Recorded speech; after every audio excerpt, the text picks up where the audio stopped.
ফজরে যান নাই, আল্লাহ বলেছে ফেরেশতাদেরকে, থাক লিখিস না, জোহরে আসবে।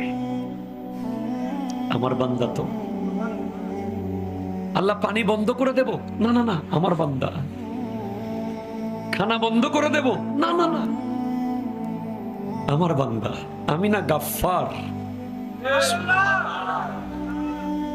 আমি আল্লাহ না ক্ষমাকারী? আল্লাহ দোষগুলো দুনিয়াকে দেখাই দেব? না না না, আমি সাত্তার। রহমতের চাদর দিয়ে ঢেকে রেখেছেন। আপনি জান নাই? আপনাকে হাইয়া আলা সালাহ বলার পর আবার হাইয়া আলাল ফালাহ বলেছেন। হাইয়া আলা সালাহ বললে হতো, ফালাহ কেন বললো?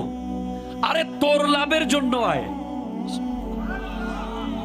আমি আল্লাহকে, তুই সিজদা করবি, লাভটা আমার হবে না, তোর হবে। আয়।